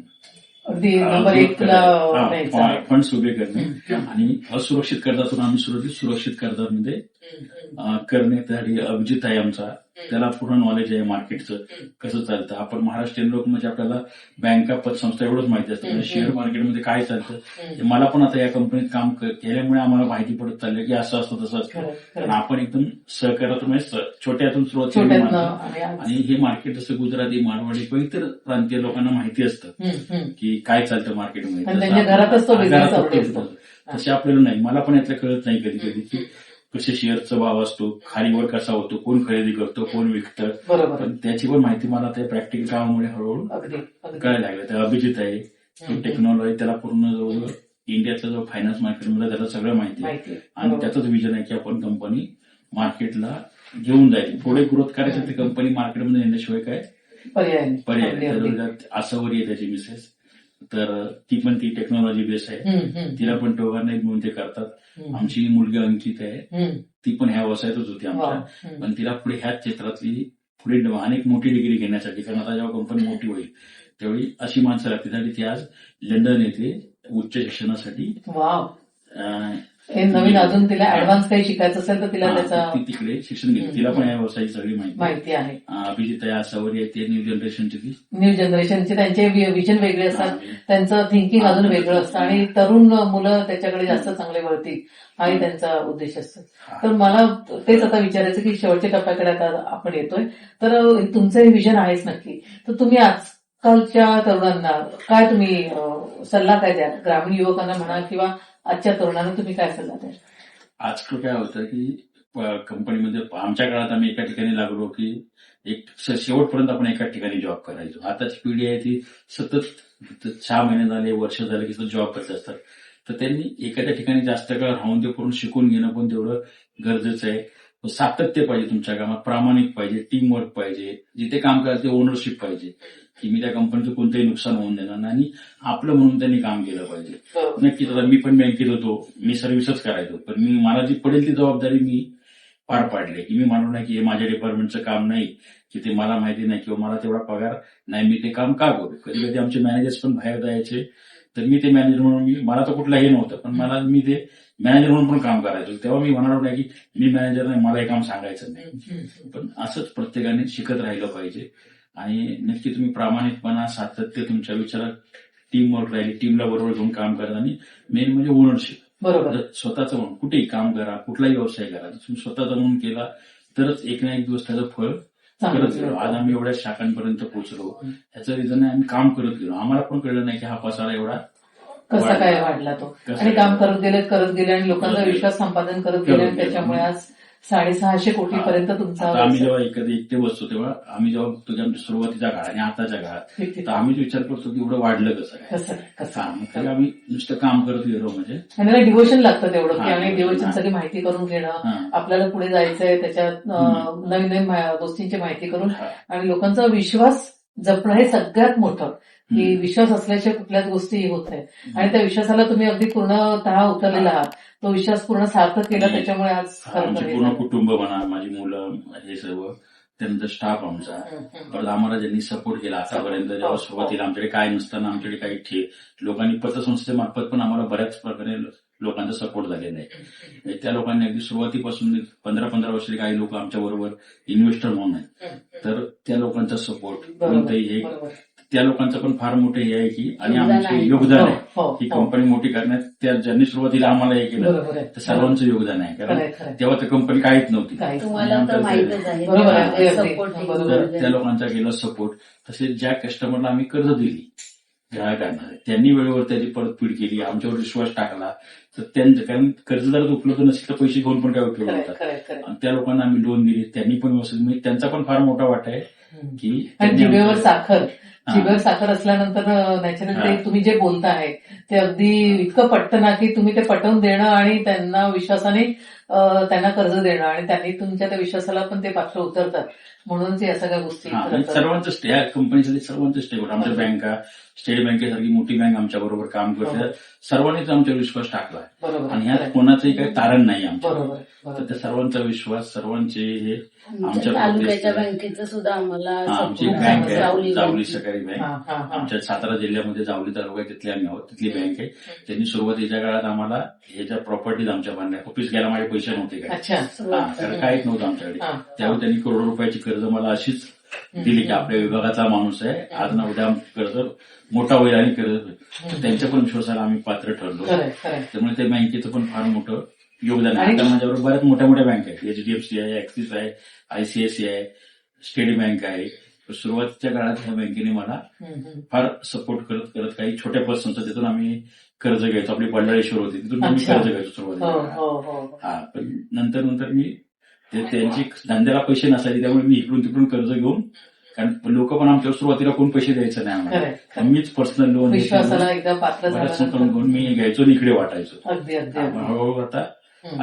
हे लोक आमच्याबरोबर कुठल्या आमच्याबरोबर कर्जावर नाहीयेत. आता आमच्या फार मोठ्या मोठ्या बँक आहेत. अच्छा. ह्या सुरुवातीच्या काळात ह्या संस्थांनी जे केलेलं सहकार्य, हम्म. आमचा तो उत्कर्षचा स्टाफ आहे, हो तो पण आमच्याकडे बऱ्याच वर्षापासून हो आहे. हो. हा, ते भले ते छोटे राहिले कारण ते वाढ होत नाही, खरंय, पण खरंय. ह्याला एक मोठ्या भावाप्रमाणे उन्नतीला जर काही कधी गरज लागली काय तरी उत्कर्ष मोठ्या भावाप्रमाणे अगदी उभा राहतो. खरंय, खरंय. आणि त्यामुळे व्यवसायाला खरंय. गती मिळाली. कोणतंही संकट आलं तरी उत्कर्ष उन्नती मिळून ते आम्ही संकट दूर नक्कीच करतो. व्यवसाय दूर म्हणला की संकट येतात, अनेक येतात, बरोबर. चढ उताराचे प्रसंग असतात. पण असं आता कधी आलेलं आहे का, काही असा प्रसंग आहे का, कधी चढ उतार काही झालेला आहे का? नाही, ते कोविडच्या त्यावेळेला काळातच फार आम्ही फ्रस्ट्रेट झालो होतो, कारण कोविडच्या काळात आम्ही ज्यांना पैसे वाटले ते लोक तर गेले होते आणि ज्यांनी घेतलंय त्या लोकांचं तर हे नव्हतं, प्रेशर नव्हतं आमच्यावर द्या, पण मला हे वाटायचं की नाही खरंय खरंय आपण दिले पाहिजे. खरंय तर खरंय. त्यावेळेत असं वाटायचं की मी बँकेत होतो त्याच वेळी आपलं बरं होतं. आता मी बँकेने काय केलं होतं त्यावेळी की 2 तास काम करा, बाकी घरी थांबा. हो, हो, हो. त्यावेळी वाटायचं की हे लाईफ आपलं बरं बरं होतं, होतं. कुणाचे हे नव्हते आणि खरंय, आणि ते मात्र सकाळपासून आपण कोविड असून आपल्याला ऑफिसला येऊन बसायला हो लागायचं, हो हो. हे करायचं. हम्म. पण त्यावेळी थोडंसं हे अपसेट व्हायचं, पण नंतर हे व्हायचं की नाही आपण आता आता जे घेतलंय वसा घेतलाय तर तो पूर्ण करायचा अगदी. करायचं. खरंय आणि खरंय खरंय. त्याला पण हिच्या वडिलांचा पण फार मोठा मला सपोर्ट सपोर्ट मिळाला. झाला. खरंय. आता ते हयात नाहीयेत, पण त्या काळात त्यांची ती तेव्हा आठवण ती कधी विसरू शकत नाही तुम्ही, की त्यांनी त्यावेळेला जो मेंटल सपोर्ट दिला त्यामुळे आज एवढं सगळं 650 आणि आमच्या आई वडील त्यांनी मला सांगायचं की तू जात जा त्या लोकांमध्ये, तुला फंडाचा हिशोब करेल वगैरे. म्हणजे मी सगळं हा एक एक म्हणजे असं घडत गेलं, त्याचा तुम्हाला फायदा होत गेला, तुम्ही तो फायदा घेतला म्हणजे चांगल्या गोष्टींसाठी घेतला खरं मग तर. त्या लोकांनी मला तिथे पाठवणे सारखं. हम्म. आणि म्हणजे इथे आज राय संडे तू इथे चाळीतल्या म्हणून फिरशील म्हणजे त्यापेक्षा तू इथे जाऊन बस, तुला ते 2 हे कळतं. आणि ते अडाणी होते, बरोबर पण बरोबर. तरी त्यांनी हे जे गव्हर्नमेंट मला फोर्स करून करून त्यांनी त्याला पाठवणे, परत मला तिथे गोडी निर्माण होणे, मग पुढे हा प्रवास असा एकंदरीत म्हणजे संपूर्ण ह्यांचा. महिलांना तुम्ही काय सांगाल मॅडम? आज ज्या लोन घेतात तुमच्या महिला, ते ग्रामीण महिला, त्यांना तुम्ही काय सांगाल? संदेश तुमच्याकडे काय नाही आज उन्नतीच्या माध्यमातून? सर्व महिलांनी आता स्वतःचे काही ना काही व्यवसाय चालू केले पाहिजेत आणि त्याच्यामध्ये त्यांची प्रगती आहे. हेच तर आर्थिकदृष्ट्या सक्षम झालं पाहिजे. आर्थिकदृष्ट्या सक्षम झालं पाहिजे. अगदी बरोबर आहे. ते कर्ज कसं असं कर्ज तुम्हाला जर मिळत असेल आणि अगदी बिनव्याजी मिळत असेल किंवा जर जे काही कमी पैशामध्ये जर कर्ज तुम्हाला मिळत असेल तर ते तुम्ही पहिला फेडा, तरच आपल्याला दुसरं कर्ज मिळतं आणि तुम्ही स्वतःची उन्नती साधू शकता.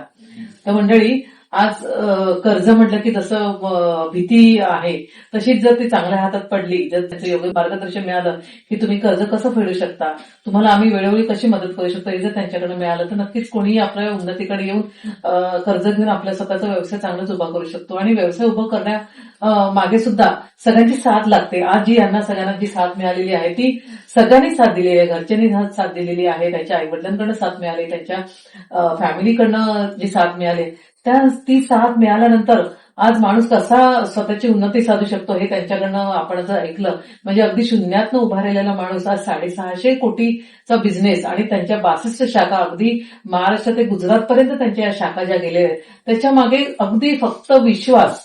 जर माणसाला विश्वास दाखवला ज्याच्यावर, त्याने सुद्धा त्या विश्वासाला तो जर पात्र ठरला तर त्यांना जसं बँकेंनी जसं त्यांच्या विश्वास दाखवला आणि त्या बँक त्यांना जी कर्ज देते आणि तेच कर्ज त्या लहान लोकांकडे, म्हणजे ज्यांना कर्ज घ्यायचं त्यांच्यापर्यंत पोहोचतात.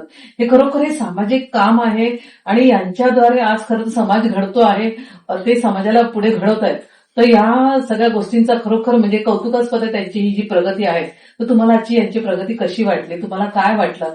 तुम्हाला जर ज्यावेळेला यांच्याकडे अप्रोच व्हायचं असेल, तुम्हाला कर्जाबद्दल विचारायचं असेल, तुम्हाला काही फंड तुम्हाला जर यांच्याकडे ठेवायचा असेल तर तुम्ही कधीही यांच्याशी संपर्क साधू शकता. डिस्क्रिप्शन बॉक्समध्ये यांचे डिटेल्स मी पूर्ण दिलेले आहेत, तुम्ही कधीही सांगू शकता. आणि तुम्हाला आजच्या एपिसोडबद्दल तुम्हाला काय वाटलं, तुम्हाला काही अजून माहिती हवी असेल तर तुम्ही आमच्याशी संपर्क साधू शकता.